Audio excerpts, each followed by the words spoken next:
जी सरदार साहब, आपका क्या क्वेश्चन है? क्वेश्चन कर लें, अभी तक कोई आया नहीं। आप क्वेश्चन करें तो मैं आपको आंसर करता हूँ। CS 101 में आपको क्या इशू है, क्या क्वेश्चन है आपका? माइक अनम्यूट कर लें। जी सर, अभी बाकी आते हैं ना उन लोग के साथ इकट्ठे ही करते हैं अभी। मैं आप पूछो तब तक क्वेश्चन मैं आपका क्वेश्चन क्लियर कर देता हूँ। ये रिकॉर्ड हो रहा है ना, फिर तो बाद में फिर जब ये अपलोड होगा तो फिर जिसको जो क्वेश्चन होगा वो देख लेगा, समझ लेगा। आप अपना क्वेश्चन करो, आपको तो क्लियर करो ना। आपका क्वेश्चन आपका होगा, दूसरों का थोड़ी होगा।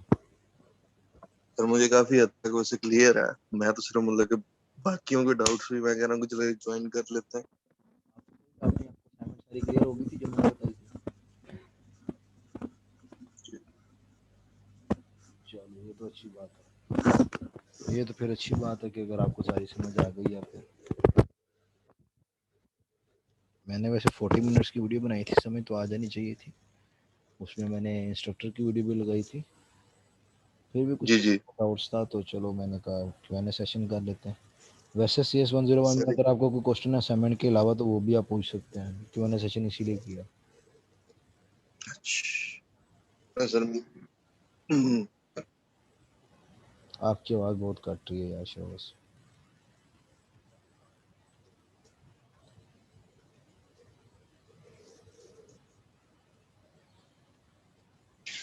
सही वैसे मैं अकेले ही ज्वाइन कर बैठा हूँ और कोई अभी तक आया ही नहीं। कहा तो मुझे बड़ों ने था कि ज्वाइन करेंगे, बड़े असाइनमेंट्स भेज रहे थे, सर ये चेक करें ये चेक करें। मैंने कहा Q&A सेशन में आ जाओ, जो डाउट्स होंगे वो भी क्लियर कर दूंगा, असाइनमेंट्स भी चेक कर लूंगा। तो सर चले मैं आपको अपनी असाइनमेंट के बारे में बता देता हूँ कि अगर मैंने सही की हो तो मुझे बता दीजिएगा। आपको मैं स्क्रीन शो करवा दो। एक मिनट दीजिएगा। मैं आपको व्हाट्सएप पे भेज दूँ। व्हाट्सएप पे भेज दो। एक मिनट दीजिएगा।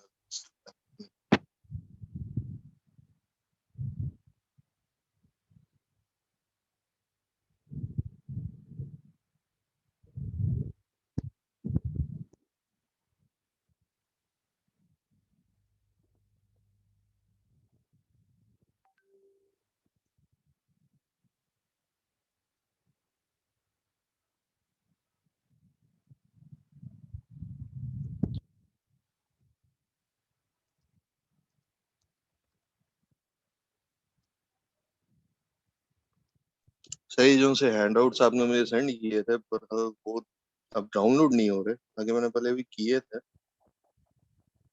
वो जरा आप भी सेंड फाइल कर देंगे।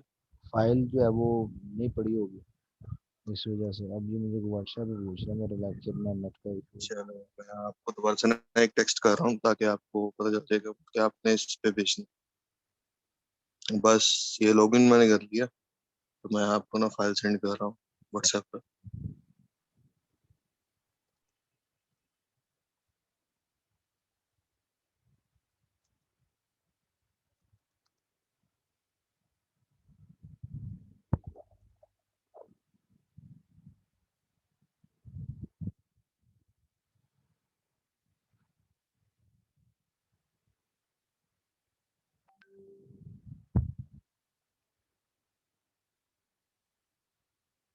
ये आपको हैंडआउट्स चाहिए दोबारा?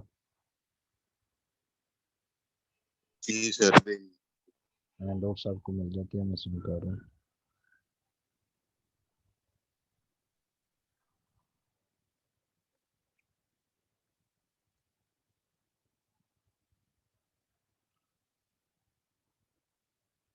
अपलोड हो रहे हैं, मिल जाते हैं आपको।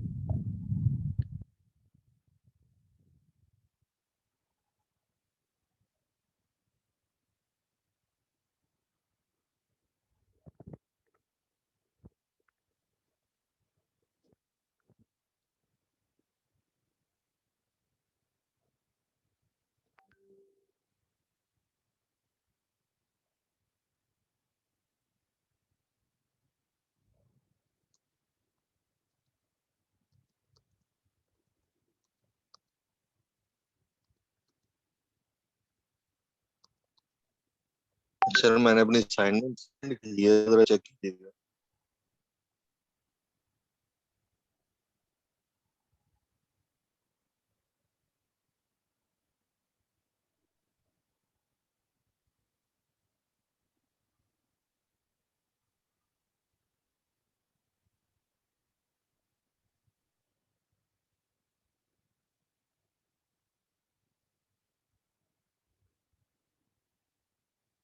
अच्छा जी, ये आपका क्वेश्चन है, आपने आंसर लिखा हुआ 150705600007।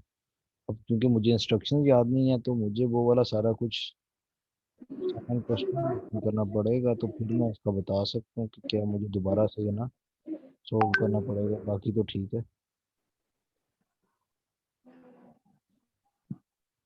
हाँ बाकी ठीक है, ये भी ठीक है। ठीक है आपकी असाइनमेंट, ओके सर, ठीक है आपकी। बेहतरीन है। लेकिन सर मुझे सिर्फ थोड़ा सा ये डाउट ये था कि क्वेश्चन नंबर 1 के अंदर देखे ना कि वो डायग्राम बनी हुई है प्रॉपर, तो मैंने सिर्फ उसके आंसर्स लिखे हैं। तो अगर मैंने असाइनमेंट को सोल्व उसके करने के साथ में ना, असाइनमेंट को सोल्व करने के काफी तरीकाकार होते हैं।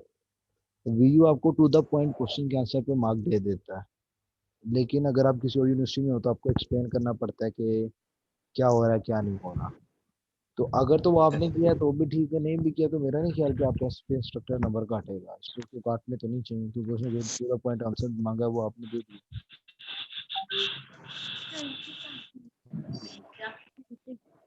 ओके। अच्छा जी, दो और लोगों ने ज्वाइन किया है, इनका अगर कोई क्वेश्चन हो तो वो बता दें या पूछ लें, तो मैं उनको फिर आंसर कर देता हूँ। आरजू और अनाया। अस्सलाम वालेकुम सर। वालेकुम सलाम। आप सिस्टर हैं दोनों? दोनों का सेकंड नेम सेम है? जी सर। मैंने कहा दोनों इकट्ठी आई हैं और दोनों का नाम भी सेम है, सेकंड नेम अनाया और आरजू फातिमा। सिस्टर्स हैं आप? सर नहीं नहीं सर। लग रहा है जैसे। चलें पूछे क्वेश्चन जो आपका है। सर ये जो इंस्ट्रक्शन है हमारी B1F0, जी। सर इसमें जब मैंने सॉल्व किया तो सर मतलब इसमें ये है ना कि हमने रजिस्टर 1 और 0 को कंपेयर करना है। जी। अगर रजिस्टर 1 और 0 सेम होते हैं तो FO जो है वो इंस्ट्रक्शन रजिस्टर में आ जाएगा। एक मिनट होल्ड करें जरा, मैं जरा साथ साथ में चीज़ें लिखूं ताकि पता भी चले। हम इस वर्ड फाइल में आ जाते हैं। अच्छा जी,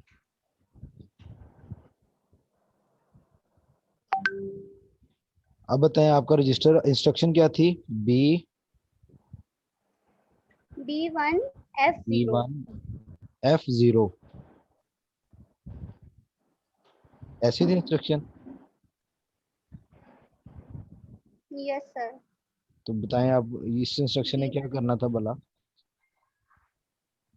मैं एक मिनट। सर हमने इसमें बी मीन्स मतलब जंप ना। जी जी, आपको वो पेज 581 एक मिनट में जरा वो ओपन कर लो, मैं आपको उसमें से देख कर बताता हूँ कि इसने क्या करना था इंस्ट्रक्शन में। बी इंस्ट्रक्शन जो है वो जंप करती है to the instruction located in memory cell at address XY if the bit pattern in register R is equal to the bit pattern in register number 0, otherwise continue with normal sequence execution। अच्छा जी, पूछिए अब आपका क्या question है। अब यहाँ sir पे तो हमने अगर यहाँ आपके पास असाइनमेंट है तो मुझे क्या आप बता सकती हैं कि आपके वन रजिस्टर के अंदर क्या है? सर रजिस्टर 1 में है 3, मतलब हमने जो पहले प्रोसेस होने के बाद 3 आ रहा है। ठीक है, और एफ ओ में क्या है?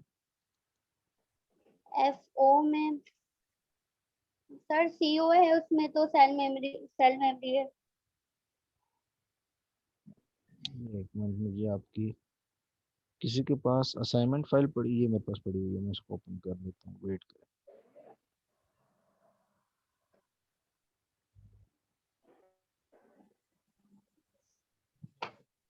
एफ वो जो है वो आपकी ब्रेक स्टेटमेंट है। अब मैं देखता हूँ ये आपकी 1 2 3।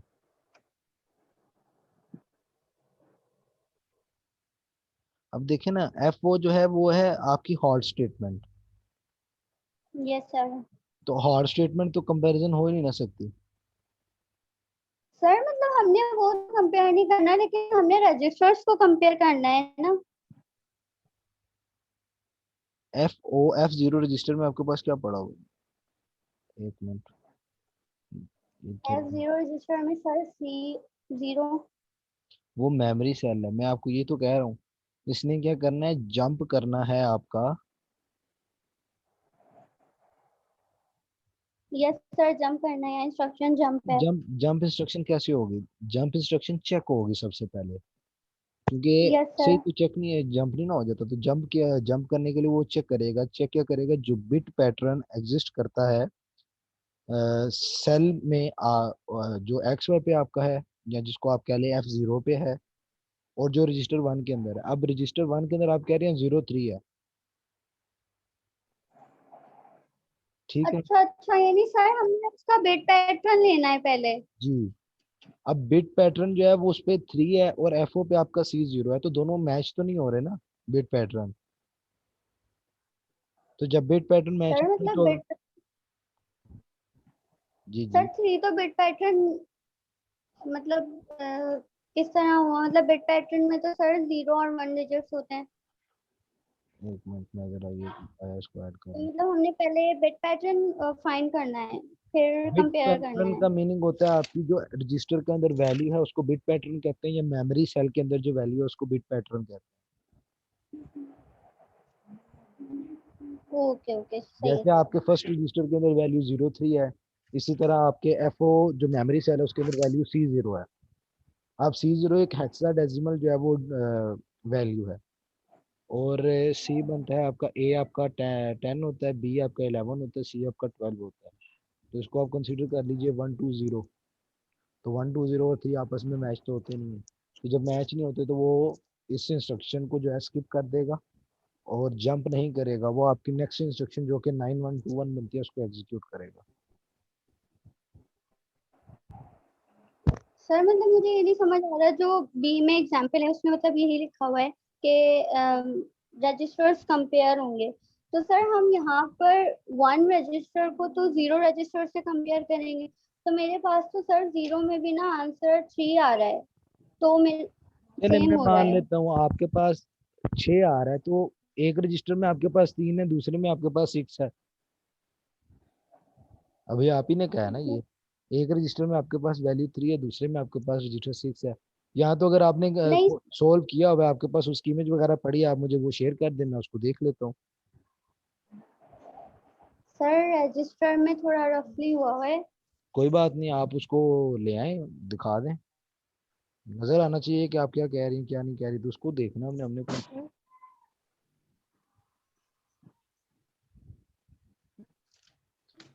आपके पास अगर मोबाइल है तो आप मोबाइल से ऑन कर लें उसको, वीडियो बना के तो इमेज शेयर कर दें मुझे, या इधर स्क्रीन पे दिखा दें अगर आप मोबाइल पे जूम ले रही हैं तो।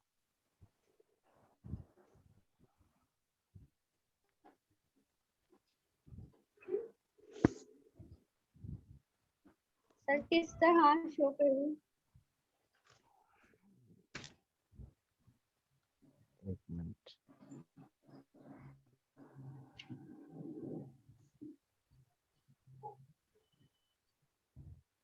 आपको मैंने अलाउ किया, शेयर स्क्रीन की ऑप्शन आपके पास आ गया, आप अपनी स्क्रीन मुझे शो कर सकते हैं।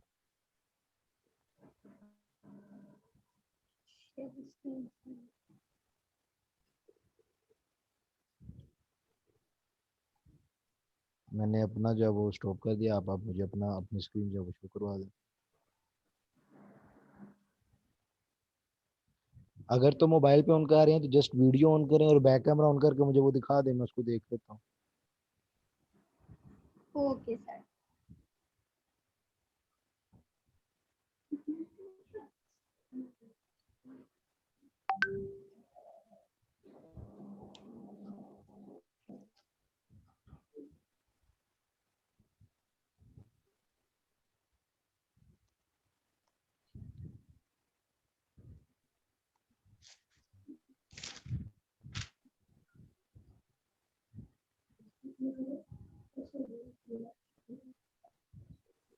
और जो आपका कोई क्वेश्चन है? सर मुझे समझ नहीं आ रहा कि मैंने क्या समझ। शाबाश, आपको यही नहीं समझ आ रहा कि आपने समझना क्या है। सर नहीं, मतलब मैंने आपको बताया बताया था कि मुझे क्वेश्चन पूरा समझ आ गया जो आपने समझाया है, जी लेकिन मुझे समझ नहीं आ रहा मैं आपसे किस तरह पूछूं जो मैं पूछना चाह रही हूँ। ट्राई करें, फटाक से बोल दें, समझ लें आप सामने आपको कोई फ्रेंड बैठा हुआ है, क्वेश्चन पूछ लें, कोई इशू नहीं है। और मैं कौन सा आपको कुछ चेहरा वगैरह देख रहा सर हूँ मतलब देखिए आपने ये सारा, जी जी बता दें। सर ये देखिए ये आपने रजिस्टर टेबल मैंने सब नोट किया है जो आपने किया था, मुझे वो समझ भी आ गया किस तरह किया है, जी लेकिन ना मुझे वो समझ नहीं आ रहा मैंने मतलब असाइनमेंट पे किस तरह करना है। ओके, आप ये पूछे ना आपने आंसर किस तरह करना है उसको, सिंपल सा है, इसमें कौन सी बड़ी बात है। हाँ नहीं आंसर भी मेरे पास फाइन है, मतलब मैंने सिर्फ असाइनमेंट आपको में किस तरह असाइनमेंट करना के है वो। अंदर उसको कैसे सोल्व करना है ये नहीं समझ आ रहा ना, कि आपने असाइनमेंट में जी वो कैसे आंसर करना है, मैं भी यही कह रहा हूँ। हाँ जी सिंपल जी सॉल्यूशन है, आपके पास दो वेज है। एक, आप डायरेक्ट जो क्वेश्चन है उसको कॉपी पेस्ट करें न्यू डॉक्यूमेंट के अंदर, नीचे जो भी उसके ठीक है 4 क्वेश्चन हैं उन क्वेश्चन के नीचे आप आंसर की जी। हेडिंग दीजिए और डायरेक्ट जो आंसर है वो लिख दीजिए। एक तो ये आपके पास ऑप्शन है। तो, सेकंड तो ऑप्शन जो है, सर ये जो आपने सोल्यूशन, मेरी ऑप्शन सारी सुन लें पहले। सेकंड ऑप्शन जो है आपकी, आपको जो मैंने सोल्व करने का तरीका बताया, आप सबसे पहले वो सोल्व करके दिखाएं ऊपर, ठीक है। देन नीचे आपका जो भी उसने ठीक क्वेश्चन है पूछे हुए हैं स्टेटमेंट्स के अंदर, कि फलाने रजिस्टर में क्या है, ये इंस्ट्रक्शन क्या कर रही है, ये क्या कर रही है, फिर आप उसके नीचे एज अ जी। स्टेटमेंट्स एक्सप्लेन करें कि जब ये स्टेटमेंट एग्जीक्यूट होती है तो बैकएंड पे ये वर्किंग होती है, तो उसका आंसर ये आता है। ये आपके पास सेकंड वे है, आप दोनों में से कोई भी तरीका का यूज कर सकते हैं। सर बस मैं यही पूछना चाह रही थी कि या तो डायरेक्ट आंसर लिखना है वो तो ज्यादा इजी है कि हम डायरेक्ट उसके आंसर लिखते हैं क्योंकि हमने इसमें सॉल्व किया जो हुआ है रजिस्टर में, सोल्व किया हुआ है तो आप अगर उसको वहां और पे अगर हम ये पूरा correct- सोल्यूशन जो है अगर उसपे, हाँ, अच्छी सर असाइनमेंट तो ये है जिसके मुश्किल अंदर आप, लगेगा ना इतनी ज्यादा टाइप करना उसको। नहीं आपने क्या, आप नीचे एक छोटा सा एक पैराग्राफ लिख दें कि काउंटर रजिस्टर के एग्जीक्यूट होने के ऊपर आपकी 6 इंस्ट्रक्शन एग्जीक्यूट हो रही हैं। फिर नीचे आप 6 पॉइंट लिख दें कि हर इंस्ट्रक्शन एग्जीक्यूट होने के ऊपर क्या ठीक है वर्किंग कर रही है। आप कोई डायग्राम ना बनाए, कोई कुछ ना बनाए, आप एक पैराग्राफ लिखें। ठीक है आप उसको वहां पे बताएं कि सबसे पहले E2 एग्जीक्यूट होगी, E2 को ठीक एग्जीक्यूट है होने के ऊपर हमारे पास एक इंस्ट्रक्शन जनरेट होती है, नेक्स्ट काउंटर जी जनरेट होता है, फिर नेक्स्ट काउंटर जनरेट होता है, हर बार एक इंस्ट्रक्शन जनरेट होती है। इस तरह हमारे पास टोटल 6 या 7 जितनी भी इंस्ट्रक्शन जनरेट हो रही है, इतनी इंस्ट्रक्शन रजिस्टर हो रही है, जो कि गिवन बिलो है।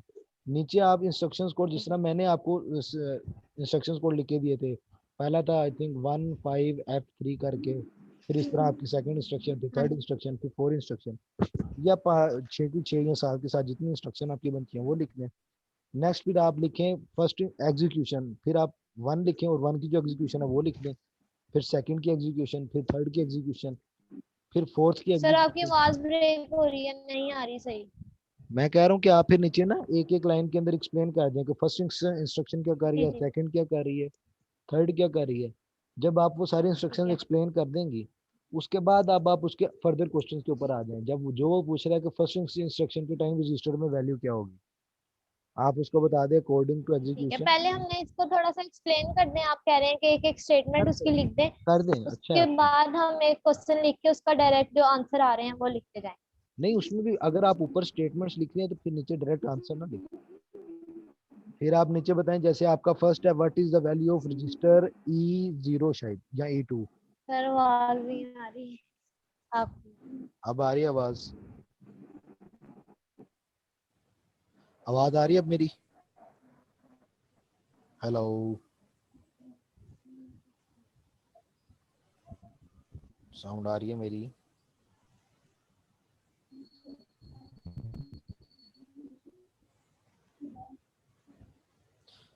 आपका सिंपल सा बनता है, उस पहले इंस्ट्रक्शन है जब मशीन हॉल्ट होती है तो आपके पास रजिस्टर में क्या वैल्यू आती है,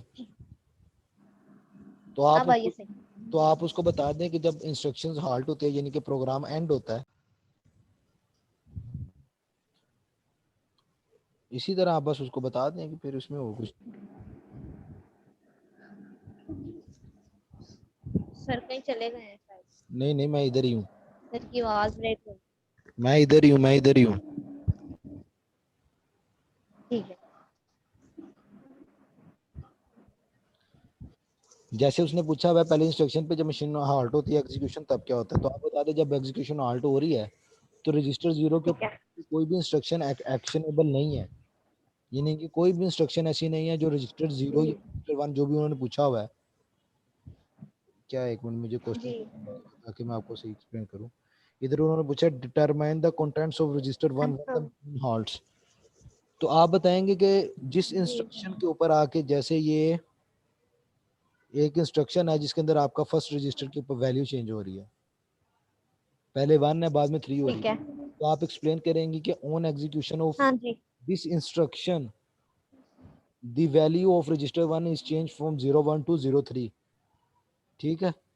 So ठीक है when the machine halts or the execution ends, the register 1 contains the value, और आगे आप उसकी वैल्यू लिख दें। इस तरह स्टेटमेंट बना लें। इसी तरह बाकी भी जो आपके ठीक है क्वेश्चन सर। एक्सप्लेन कर लें। ठीक है थैंक यू सो मच। और सर ये क्वेश्चन नंबर 2 में जो मैंने आपको पिक्चर सेंड की थी, ये सारा सोल्व कर लिया। इसकी बाइनरी एडिशन जो करनी है हमने, इसका 21/16 और 7/4 का जो रेडिक्स निकला है, उसको दोनों को मतलब ऐड करना है जी जी लास्ट में। जी जी,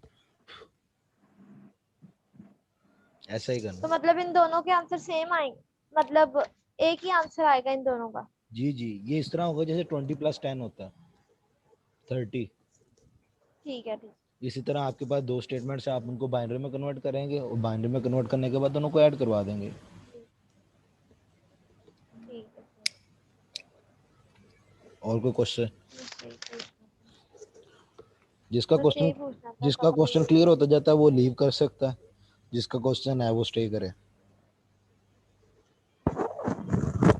और अगर कोई वैसे ही सुनना चाहता है तो वो भी स्टे कर सकता है। जी नया आपका हुआ है कुछ? सर मुझे सर बिल्कुल क्लियर नहीं हो रहा। आप फिर कुछ इस तरह एक्सप्लेन करें ना कि मैं अब उसको, मैंने आपको स्क्रीन शेयर करने की ऑप्शन दे दी, आप स्क्रीन शेयर करके वर्ड के ऊपर मुझे दिखा दें। ये अच्छा जी, आपकी फर्स्ट इंस्ट्रक्शन सेम उसी पैटर्न से आपने सोल्व किया। ठीक है। पहली इंस्ट्रक्शन है 1F2, फिफ्थ रजिस्टर में F2 को लोड करना है, सेकंड में F4 को सेकंड रजिस्टर में लोड करना है। तो पहले आपका 7 यस की जगह सर। पर 2 आ गया। देन F4 के अंदर क्या थी आपकी 5। F4, तो F4 आपने कहाँ पे लोड किया? रजिस्टर 2 के अंदर। 4 यस इंस्ट्रक्शन है सर। 3153, तो 1 रजिस्टर के अंदर F3 की वैल्यू को जो है वो आपने लोड करना है। ऐसे ही है। 3 का यस क्या था? सर। एक मिनट मैं जरा देख लूँ 3 का क्या था।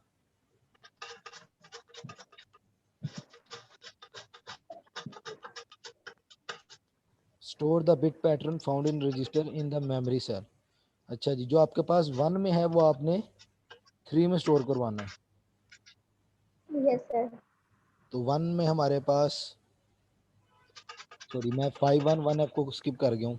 511F क्या करेगी? आपकी एडिशन करवाएगी फर्स्ट रजिस्टर को फिफ्थ रजिस्टर को। फिफ्थ में 2 है, 1 में 1 है, तो ऐड हुए 3 आ गया। फिर 1 में जो वैल्यू है वो F3 में गई, तो हमारे पास 03 आ गया F3 के अंदर। उसके बाद है 5003, 0 और थर्ड को हमने ऐड करवाना है, और ऐड यस सर। करवाने के बाद जो हमारे पास वैल्यू आएगी उसको हमने 0 में स्टोर करवा देना है। ठीक है। Yes sir. अब 1 के अंदर हमारे पास 03 है, और 3 के अंदर हमारे पास 01 है। सॉरी, सर ये तो 003 है ना? जी जी, 3 और तो 0 को ऐड करना है। 0 में हमारे पास पहले क्या गिवन है? 02 ही गिवन था। यस सर 02 की मैंने। हाँ, तो 02 में 1 ऐड किया तो ये हमारे पास सर 3 आ गया। उसके बाद है यस सर। B1F0। B1F0 का है कि आपने 1 और F0 के जो हैं उनको चेक करना है। तो जब हम उनको चेक करते हैं 1 और F0 आपका मेमोरी सेल है, 1 आपका रजिस्टर है। समझ रहे इस बात को? 1 यस आपका बोला। मेमोरी सेल, 1 आपका रजिस्टर है, जो कि ये आपने ये लिखा हुआ है 101। सर एग्जाम्पल में मैं पढ़ रही थी, उसमें लिखा हुआ था मतलब जो हमें रजिस्टर गिवन है उसको हमने रजिस्टर 0 से कंपेयर करना है। मैं आपको अभी दिखा देता हूँ, 1 मिनट रुके जरा।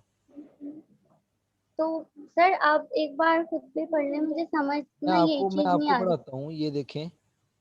आपकी स्क्रीन 2 मिनट के लिए रुक रही है, आप दोबारा शेयर कीजिएगा। मैं ये आपको ये दिखा रहा हूँ, ये देखें। ठीक यस है, ये सर। आपका सारा, इसको आप खुद जरा दोबारा पढ़ें।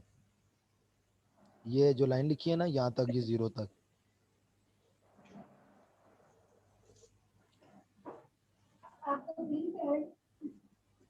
सर मुझे ना एग्जाम्पल से ये चीज समझ आ रही है कि हमने 0 से कंपेयर।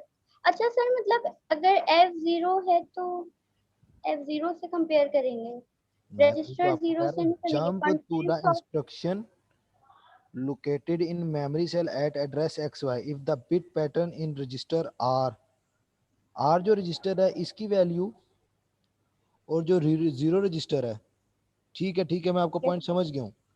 0 में हमारे पास क्या है यस सर, 0 में हमारे पास 3 है। और 1 में क्या है हमारे पास, सर 1 में भी 3 है। तो दोनों सेम हो गए। आपका क्वेश्चन अच्छा था। तो यहाँ तक जब आप स्टडी करते हैं तो उसका मतलब है आपने जंप कर जाना। Yes sir. तो जंप कहाँ पे जाएगा, F0 पे। सर ये भी, यस सर, F0 पे जंप। और जब F0 पे जाएगा तो क्या होगा, सर मशीन, एग्जीक्यूशन खत्म हो जाएगी, सर हॉल्ट हो जाएगी ना। हाल्ट हो जाएगी आपकी। Yes sir. समझ आ गई, आपका क्वेश्चन क्लियर हो गया। Yes sir. सर मतलब कि मशीन हॉल्ट हो ये गई, हाँ, तो मशीन सर हॉल्ट हमने होगी। जो जी जी पूछें। नेक्स्ट जो सर है 9121, उस पे वर्क नहीं होगा फिर। नहीं होगा वर्क। और ये मेरे ख्याल में आपका क्वेश्चन भी है जिसके अंदर उसने पूछा हुआ यस है कि आपकी जो ट्रिपल है उस पे आने पर कितनी जो है वो इंस्ट्रक्शन एग्जीक्यूट होंगी, तो 0 इंस्ट्रक्शन एग्जीक्यूट होगी आपकी।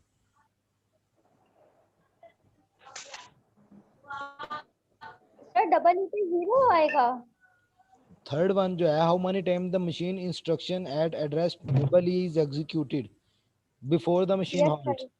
तो आपकी तो मशीन जो है वो पहले ही हॉल्ट हो रही है ना, वो तो एग्जीक्यूट ही नहीं हो रही। Yes sir. तो जब वो एग्जीक्यूट ही नहीं हो रही तो फिर कौन सी इंस्ट्रक्शन चली आपकी, कोई भी नहीं इंस्ट्रक्शन चली ना। यस सर, वो इंस्ट्रक्शन तो हमने 9121 करा था तब आ रही थी, हाँ सही वो बात है। हमने अब गलती कर वो दी। मैंने जब किया तो वहां पे मैंने फिर ना इंस्ट्रक्शन गलत एग्जीक्यूट कर दी होगी। मैंने इसको इस तरह से एक्सप्लेन नहीं किया होगा, मैंने उसको उसी तरह सोल्व कर दिया, F0 से कंपेयर कर दिया जबकि उसको रजिस्टर 0 से कंपेयर करना था। Yes sir. तो अब ये है कि जो आपका थर्ड क्वेश्चन है, जिसमें क्वेश्चन है how many times the machine instruction eight address double is executed before the machine halts, तो इसका आंसर आपका 0 बन जाएगा क्योंकि आपके 0 रजिस्टर की वैल्यू और 1 रजिस्टर की वैल्यू सेम है। यस। आपने बहुत अच्छा सवाल किया। ये मेरे से भी एक मिस्टेक हुई है असाइनमेंट सॉल्यूशन के अंदर, मैं उसके कमेंट्स भी अपडेट कर दूंगा। बाकी सारा आपका ठीक है, ये स्टेटमेंट इसी तरह एग्जीक्यूट होगी। गुड वन, थैंक यू, मेरी भी करेक्शन कर दिया आपने, थैंक यू। नहीं सर, आपकी वजह से तो सारा कॉन्सेप्ट क्लियर हुआ मेरा, वरना नहीं मैं भी हो ना। जाता है समटाइम, ऐसे होता है फ्लो के अंदर हमसे भी मिस्टेक्स हो जाती हैं, तो अच्छी बात है। ये आपने तवज्जो से पढ़ा है तो आपको समझ लगी है ना। अगर तो जो मैं वीडियो में बता रहा था आप वीडियो देखते हुए वही इंस्ट्रक्शन एग्जीक्यूट करके सोल्व कर देते तो ये आपका क्वेश्चन गलत हो जाता है यहाँ पे आके, क्योंकि वहाँ पे एक मेरे से छोटी सी मिस्टेक हुई है। आपने उस कंसेप्ट को पढ़ा और फिर उस कंसेप्ट के अकॉर्डिंगली खुद सोल्व किया, तो आपको पता चला कि यहाँ पे उसने ये लिखा हुआ है और इस वजह से यहाँ पे ये कंफ्यूजन क्रिएट हुई आपको। जब कंफ्यूजन क्रिएट हुई आपने मेरे से पूछा तो वो पॉइंट मेरा भी क्लियर हो गया, आपका भी क्लियर हो गया। तो ये आपने अच्छा किया, आपने पढ़ा है तो आप पता भी लग रहा है कि आपने असाइनमेंट समझ के सोल्व किया है और इसका आपको फायदा भी होगा जब आप पेपर करेंगे। इंशाल्लाह। एनीवन एल्स, आपका अब क्लियर हो गया किसी, आपका तो अब क्वेश्चन ही ना है। एम आई राइट अनम? वो चली गई है, चलो ठीक है। अनाया थी, सॉरी, आपका क्वेश्चन तो नहीं है अनाया? सर मैं अब आंसर थोड़े से कंफर्म करूं, कर लें। बस सर थोड़ा सा कि सर ये क्वेश्चन है, determine the contents of register 2 when जी instruction address F0 is executed। जी तो सिंपल है, जब मशीन तो फॉल्ट हो रही है सर तो इट आपके मींस रजिस्टर 2 की वैल्यू क्या है? 2 की F0 वैल्यू क्या आपकी है, तो मशीन फॉल्ट की सही है सर। स्टेटमेंट है। यस सर, तो हमारा जो 2 में वैल्यू आई होगी वो हमने लिखनी है। जी जी इसी तरीके से सर क्वेश्चन नंबर 4 में भी इसी तरह करना है, मतलब हमें कंटेंट्स ऑफ रजिस्टर 0 लिखने हैं। जी,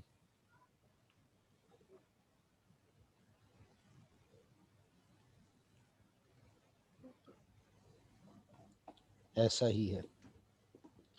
डिटरमाइन द तो पहले में आपका आंसर 3 आ जाएगा। F3 पे आपका हेक्साडेसिमल पैटर्न है, वो आप F3 पे जो आपकी स्टेटमेंट आ रही है और के बाद वो लिख देंगे। थर्ड में आपकी इंस्ट्रक्शन डबल ही एग्जीक्यूट ही नहीं हो रही तो वहाँ पे 0 आ जाएगा। Determine the content of register 0 after the execution eight address EC is executed. तो EC जब एग्जीक्यूट होगी तो मेरा ख्याल है कि आपका 0 पे 3 वैल्यू आ रही थी, तो आपका वो 3 यस आंसर सर। आ जाएगा। और 2 पे आपका जो भी आंसर रजिस्टर में है वो आप लिख लें। ठीक है, ये आपका इसी तरह सोल्व होगा।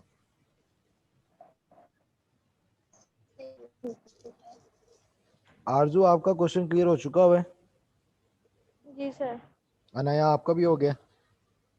Yes sir. Any other questions? No sir. CS 101 के बारे से कोई क्वेश्चन जो आप स्टडी कर रहे हैं, अभी लेक्चर्स लिए, आपको कोई चीज समझ ना आई हो?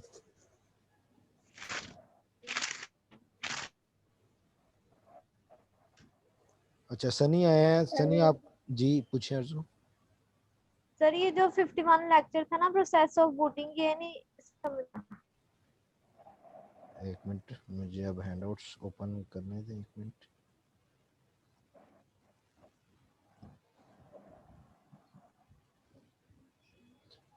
पेज नंबर बताइएगा।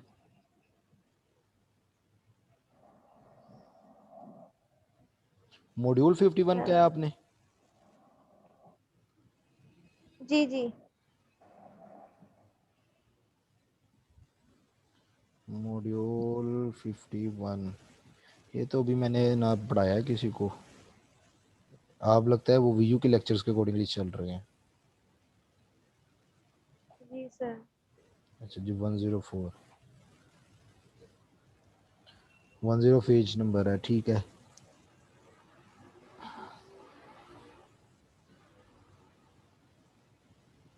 इसमें आपको क्या चीजें समझ आई? सर ये लेक्चर मैं ले रही थी, सुन रही थी, लेकिन मुझे समझ नहीं आया इसका पूरा लेक्चर। मैं ये आपको जो उन्होंने सिंपल चीज सर ने बता वो देता हूँ। बताया था ना। मैं आपको सिंपल चीज बता देता हूँ, जो उन्होंने सारी लिखी हुई है आपको आसानी से समझ आ जाएगी। जी जी। आप जब अपना लैपटॉप या कंप्यूटर ऑन करते हैं, वो थोड़ा सा टाइम लेता है, वो पहले इनिशियलाइज करता है, कुछ ना कुछ टेक्स्ट लिखा हुआ आता है। सबसे पहले तो आपका लैपटॉप का लोगो वगैरह आता है, फिर कुछ लाइनें लिखी हुई आती हैं, उसके बाद आपकी विंडो जी अगर 7 है तो वो सर्कुलेट होती है, विंडो 10 है तो उसका लोगो आ जाता है, फिर वो एग्जीक्यूशन होती है, थोड़ा सा जी टाइम लेता है, उसके बाद आपका जी चीज लोड हो जाती है। इसको हम कहते हैं बूटिंग। ये कंप्लीट जो प्रोसेस है ठीक है। ये हम कहते हैं बूट प्रोसेस, और इस कंप्लीट प्रोसीजर को हम बूटिंग कहते हैं कि सिस्टम बूट हो रहा है। ये बेसिकली हो क्या रहा है, आपके पास जी सिस्टम में एक सीपीयू होता है। जनरली हम जो मॉनिटर के साथ हमारे पास नीचे डेस्कटॉप आता है उसको हम सीपीयू कहते हैं, जबकि एग्जैक्ट सीपीयू जो होता है वो सेंट्रल प्रोसेसिंग यूनिट, और आम लैंग्वेज में जिसको हम प्रोसेसर कहते हैं उसको सीपीयू कहा जाता है। इसके अलावा आपके पास दो चीज़ें और होती हैं, एक को हम ठीक रैम है कहते हैं, एक को हम रोम कहते हैं। रैम का तो आप सबको ठीक आइडिया है। है कि रैम क्या चीज़ होती है। रोम में कई बच्चे कंफ्यूज हो जाते हैं कि रोम क्या चीज़ है। रोम एक्चुअली आपकी हार्ड डिस्क होती है, जहाँ पे आपकी चीज़ें स्टोर हो रही होती हैं। तो आपकी हार्ड डिस्क के अंदर किसी एक ड्राइव के अंदर ठीक आपका विंडोज़ की फाइल सेव होती हैं, वो रैम के अंदर लोड होती हैं, और रैम उनको कनेक्ट करता है प्रोसेसर आपके सीपीयू के साथ। सीपीयू फिर उसके अकॉर्डिंगली इंस्ट्रक्शंस परफॉर्म करता है, कुछ वेरिएबल्स देता है, कुछ इनपुट्स देता है, और फिर एट द एंड आपको विंडोज़ का पूरा जो एक मेन्यू है वो लोड करके दे देता है, जिसके ऊपर आपके पास माई कंप्यूटर मिल जाता है, आपके वर्ड फाइल्स मिल जाती हैं, जो भी चीज़ें आपने करनी है वो आपको मिल जाती है। ये सिंपल है। ठीक है। सनी, आपका कोई क्वेश्चन है? क्योंकि टाइम कम है, 40 मिनट्स का था, नहीं तो सर। सिर्फ 8 मिनट रह गए हैं तो ये खत्म हो जाएगा। आज जो आपका क्वेश्चन क्लियर हो गया, शुक्र फिर भी मतलब अगर है है। तो पूछ लें। जी सर मेरा कंप्लीट हो गया। बूटिंग सिर्फ विंडो की नहीं होती, ये याद रखिएगा। आप कोई भी प्रोग्राम, जी। ऑपरेटिंग सिस्टम भी एक सॉफ्टवेयर होता है, एक एप्लीकेशन होती है जो आपकी लोड होती है। इसी तरह आप कोई गेम ओपन करती हैं, कोई एप्लीकेशन, फोटोशॉप आप जी। ओपन कर लें, आप माइक्रोसॉफ्ट वर्ड ओपन कर लें, आप पबजी लैपटॉप में बच्चे खेलते हैं वो ओपन कर लें, आप फेसबुक ओपन कर लें डायरेक्ट जो एप्लीकेशन होती है, या इवन कि आप ब्राउज़र ओपन कर लें, तो ये सब सॉफ्टवेयर होते हैं, इनके पीछे कोडिंग लिखी होती है जिसमें इंस्ट्रक्शंस लिखी होती हैं कि आपने ये इनपुट लेनी है, ये आउटपुट देनी है, यहाँ पे ये वेरिएबल आएगा, यहाँ पे इस टेक्निक से काम होगा, ये इसका लॉजिक है, ये इसका फ्लो है, तो हर चीज़ पीछे डिफाइन होती है। तो वो सारी जो डेफिनेशन होती है, वेरिएबल्स होते हैं, वो मेमोरी के अंदर लोड होते हैं। तो जब वो मेमोरी में लोड होते हैं, सीपीयू का जो काउंटर रजिस्टर होता है, जो भी हमने असाइनमेंट के अंदर क्वेश्चन किया है, सेम उसी पैटर्न से वो एग्जीक्यूशंस लोड करता है। लोड करने के बाद वो रजिस्टर के अंदर कुछ वैल्यू स्टोर करवा देता है और उन वैल्यूज़ के अकॉर्डिंगली फिर वो आपकी एप्लीकेशन वर्क कर रही होती है, और ये नैनो सेकंड्स के अंदर हो रहा होता है। इसकी बेस्ट एग्जांपल मैं अगर आपको दूं, आप अगर Photoshop, Illustrator, Premiere Pro, Adobe की कोई भी एप्लीकेशन ले लें आप, या माइक्रोसॉफ्ट वर्ड की कोई भी एप्लीकेशन ले लें ऑफिस की, तो जब लोड होती है ना, ओपन करते हैं आप, तो एक डायलॉग बॉक्स आता है जिसके अंदर कुछ ना कुछ हो रहा होता है, इनिशियलाइजिंग, कंप्लीटिंग, ये वो कर रहा होता है। तो वो एक्चुअल में आपका प्रोग्राम जो होता है वो मेमोरी के अंदर लोड हो रहा होता है, सीपीयू से इंटरेक्ट कर रहा होता है, उसके बाद वो फिर एक आपको आउटपुट देता है, एक इंटरफेस देता है जिसके ऊपर आप वर्किंग करते हैं। उम्मीद है कि आपका जो है वो क्वेश्चन जो है वो क्लियर हो गया होगा। Yes sir. तो और किसी का तो अब कोई क्वेश्चन नहीं है, तो फिर मैं यहाँ इस मीटिंग को यहीं पे एंड कर देता हूँ। ठीक है, फिर अल्लाह यस हाफिज़। क्लियर। Yes. ओके सर, शुक्रिया, अल्लाह हाफिज। अल्लाह हाफिज़।